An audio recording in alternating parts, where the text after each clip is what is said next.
और अब बात आगे पाकिस्तान की। अब बात पाकिस्तान की, जहां गृह युद्ध के हालात नजर आ रहे हैं।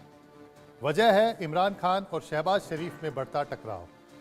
इस्लामाबाद की हिंसा के बाद जेल में बंद इमरान ने एक बार फिर शहबाज शरीफ को आंदोलन की धमकी दी है। पीटीआई कार्यकर्ता को सड़कों पर उतरने के लिए तैयार रहने को कहा है।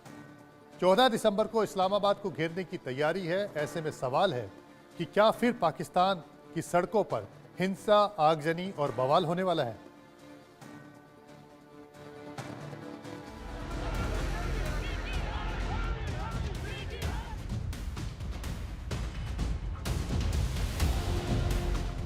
क्या जिन्ना लैंड फिर जलेगा? क्या इस्लामाबाद फिर सुलगेगा? क्या पाकिस्तान की तबाही तय है? क्या तख्ता पलट होकर रहेगा? इन सवालों की चर्चा पाकिस्तान के हर शहर, गांव, गली और चौराहों पर हो रही है। इन सवालों ने पाकिस्तान के हुक्मरानों की नींद उड़ा दी है, शहबाज शरीफ की धड़कनें बढ़ा दी। वजह है रावलपिंडी की आदियाला जेल में बंद पीटीआई चीफ इमरान खान का एक ऐलान। इमरान खान ने एक बार फिर शहबाज सरकार के खिलाफ इस्लामाबाद में आंदोलन का ऐलान किया है। समर्थकों को हुकूमत के खिलाफ हल्ला बोलने के लिए तैयार रहने को कहा है। देश ने मुझे खान साहब ने पैगाम दिया है। खान साहब ने कहा कि आप मेरे बहुत बहादुर टाइगर्स हैं, आप मेरे बहुत बहादुर टाइगर्स हैं। मुझे अपनी कौम के ऊपर फख्र है और खान साहब का दिल इस कदर दुखी है शहादा के ऊपर। उनको फिक्र है कि निहत्थे लोगों के ऊपर वहाँ गोलियां चलाई गई हैं और रियासत ने उनको जाके गायब कर दिया है। इसलिए जो है हम सब ने यह आवाज उठानी है और वर्कर के लिए ने कहा कि आप डटे रहे, आप बहादुर हैं, मैं आपको अगले लाए अमल दूंगा। जेल से ही इमरान खान पीटीआई कार्यकर्ताओं में जोश भर रहे हैं। एक बार फिर आंदोलन की रणनीति तैयार कर रहे हैं। शहबाज सरकार का तख्ता पलट करने का प्लान बना रहे हैं। लेकिन आंदोलन से पहले उन्होंने शहबाज शरीफ सरकार के सामने दो मांगे रखी हैं। पहली मांग है कि 9 मई 2023 को हुई घटनाओं की जांच के लिए न्यायिक आयोग का गठन किया जाए और मुकदमे का सामना कर रहे लोगों की रिहाई हो। दूसरी मांग है कि 26 नवंबर को पीटीआई कार्यकर्ताओं पर हुई कार्रवाई के लिए भी न्यायिक आयोग का गठन किया जाए। शहबाज सरकार को इमरान खान ने दो टूक कहा है कि इन दोनों मांगों को नहीं माना तो पाकिस्तान की आवाम एक बार फिर से सड़कों पर उतरेगी, दमन के खिलाफ आवाज बुलंद करेगी। पीटीआई चीफ ने सोशल मीडिया के जरिए बताया कि 14 दिसंबर से पीटीआई कार्यकर्ता सविनय अवज्ञा आंदोलन करेंगे। सविनय अवज्ञा आंदोलन में लोग जानबूझकर सरकार के आदेशों का पालन नहीं करते, लिहाजा इस आंदोलन के परिणामों के लिए सरकार खुद जिम्मेदार होगी। शहबाज सरकार को इमरान की ये चेतावनी इसलिए है क्योंकि कुछ दिन पहले बुशरा बीबी की अगुवाई में पीटीआई कार्यकर्ताओं ने इस्लामाबाद को घेर लिया था। इमरान खान की रिहाई की मांग को लेकर डी चौक पर हजारों की संख्या में इमरान समर्थक इकट्ठा हुए थे, लेकिन इस आंदोलन को कुचलने के लिए शहबाज सरकार ने कोई कसर नहीं छोड़ी। प्रदर्शनकारियों पर फायरिंग की गई, आंसू गैस के गोले दागे गए। इस हिंसा में 17 से ज्यादा लोगों की जान चली गई थी, जबकि कई लोग अभी भी लापता हैं। जेलों के लोगों को छुपा रहे हैं, थानों में लोगों को इन्होंने भरा हुआ और छुपाया हुआ है। जब तक लोगों के नामों के साथ उनके लवाहिकीन को नहीं पता चलेगा कि हमारे लोग जेलों में नहीं हैं, तब तक हमें लोगों की शहादतों का नहीं पता चलेगा। और ये बात आपको पता, अगर हुकूमत होएगी तो वो क्या करेगी, वो इस चीज़ को घसीटेगी, आपको नहीं पता चलने देगी। वो चाह रहे हैं कि ये बात पुरानी हो जाए और ठंडी पड़ जाए। इमरान की पार्टी का सीधा आरोप है कि उनके सैकड़ों कार्यकर्ताओं को जेल में रखा गया है, जिनके बारे में सरकार कोई जानकारी नहीं दे रही। उनके साथ बर्बरता हो रही है। ऐसे में अब आर पार की जंग लड़ने की तैयारी है। तो सवाल खड़े हो रहे हैं कि क्या 14 दिसंबर को इस्लामाबाद में फिर बवाल होने वाला है? क्या पाकिस्तान फिर सुलगने वाला है? ये शुरू हो गया। इमरान खान ने अपनी तरफ से एक और धमकी दी है कि ये लास्ट नहीं है, अभी फिर ऐसे प्रोटेस्ट होंगे। हाँ, ये चलता रहेगा। देखिए, पाकिस्तान में समझने की जरूरत ये है कि पाकिस्तान में मतलब ये एक इंटरनल जंग की तरह है, जिसमें कोई नंबर 1 नंबर 2 नहीं होता, सिर्फ एक हारने वाला और एक जीतने वाला होता है।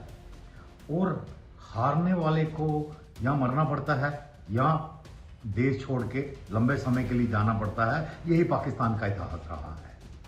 26 नवंबर को इस्लामाबाद में बड़ा बवाल हुआ था। इमरान समर्थकों पर पाकिस्तानी रेंजर्स का कहर टूटा था। 17 आंदोलनकारी मारे गए थे, सैकड़ों लोग घायल हुए थे, कई लोगों को सलाखों के पीछे भेजा गया था। लेकिन इमरान की रिहाई का मकसद पूरा नहीं हुआ। हालांकि फिर आंदोलन की आहट सुनाई दे रही है। नियाजी खान का संदेश मिलने के बाद समर्थकों ने एक बार फिर सड़कों पर उतरने की तैयारी शुरू कर दी है। ऐसे में सवाल है कि क्या पाकिस्तान में गृह युद्ध होकर रहेगा? Bureau report, India news. Pakistan के हालात फिर बिगड़ने के आसार हैं। इस्लामाबाद में एक बार फिर बवाल होना तय माना जा रहा है, क्योंकि इमरान खान बार बार शहबाज सरकार को चेतावनी दे रहे हैं, लेकिन शहबाज भी पीछे हटने को तैयार नहीं है। इमरान खान पर पाकिस्तान सरकार का शिकंजा कसता जा रहा है। इस्लामाबाद में हुई हिंसा को लेकर इमरान खान के खिलाफ 14 नए केस दर्ज किए गए हैं। इसके साथ ही इस्लामाबाद में इमरान के खिलाफ दर्ज मामलों की संख्या अब बढ़कर 76 हो गई है। इस्लामाबाद कैपिटल टेरिटरी पुलिस ने हाईकोर्ट में रिपोर्ट जमा कर इसकी जानकारी दी। इमरान पर आरोप है कि उनके उकसावे पर पीटीआई कार्यकर्ताओं ने इस्लामाबाद में हिंसा और आगजनी की। इमरान के निर्देश पर उनके समर्थकों ने पुलिसकर्मियों को निशाना बनाया। हालांकि इमरान खान इन सभी आरोपों को नकार चुके हैं। उन्होंने शहबाज सरकार पर पीटीआई की आवाज़ दबाने का आरोप लगाया। लेकिन सवाल है कि जब इमरान पर सिर्फ इस्लामाबाद में ही 76 मुकदमे दर्ज हो चुके हैं, साथ ही सैन्य ठिकानों पर हुए हमले का दोषी भी उन्हें करार दिया जा चुका है, तो क्या उनके सलाखों से बाहर आने का रास्ता अब बंद हो चुका है? क्या इमरान कभी जेल से बाहर नहीं आ पाएंगे? भी उनके पास कोई ऑप्शन नहीं है इमरान खान को जेल में रखने का, या इमरान खान के साथ जब तक डील नहीं की जाती ये चलेगा। मेरे हिसाब से लगातार ऐसे ही जब तक ट्रंप पावर में नहीं आते। उसके बाद भी देखना पड़ेगा कि कहने की बात अलग होती है, ट्रंप का क्या नजरिया है इसके ऊपर। क्या इस बात पे वो पाकिस्तान के ऊपर सख्त एक्शन लेने को तैयार है, सैंक्शन लगाने को तैयार है? देन काफी आपको चेंजेस नजर आएंगी। मुश्किलें सिर्फ इमरान खान की नहीं बढ़ी हैं, बल्कि उनकी बेगम बुशरा बीवी की भी मुसीबत बढ़ गई। इस्लामाबाद में हुई हिंसा के बाद बुशरा बीवी गायब हो गई हैं। वो कहाँ हैं किसी को कुछ पता नहीं, लेकिन उन पर गिरफ्तारी की तलवार जरूर लटक रही है। पाकिस्तान की एक अदालत ने बुशरा बीबी के नाम का गिरफ्तारी वारंट जारी किया है। उनके खिलाफ तोशाखाना मामले को लेकर सुनवाई चल रही है।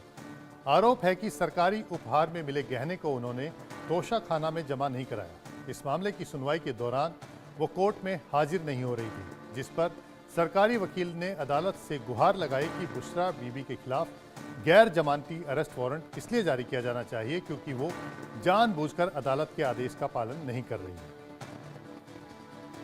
इसके बाद बुशरा बीबी के खिलाफ अरेस्ट वारंट जारी कर दिया गया है। पुलिस उनकी तलाश कर रही है। उनसे इस्लामाबाद में हुई हिंसा को लेकर भी पूछताछ होनी है, लेकिन गिरफ्तारी के डर से इमरान खान की बेगम भागी भागी फिर रही हैं। सवाल है कि आखिर बुशरा बीबी कहाँ है और क्या वो कोई बड़ा प्लान बना रही है? बुशरा बीबी जो कल तक बिल्कुल फोरफ्रंट में थी, वो एकदम गायब हो गई। अगेन ये स्ट्रेटेजिक विड्रॉल हो सकता है कि किसी को तो बाहर रहना पड़ेगा। इस वक्त वो बाहर आई, वो पक्का इमरान खान की तरह उनको भी परमानेंटली अंदर कर देंगे, तो किसी को तो बाहर रहना पड़ेगा बाहर से मूवमेंट को कंट्रोल करने के लिए। So I think it's strategic retreat. सही समय पे वो फिर बाहर। अब बात बिहार में मचे बवाल की।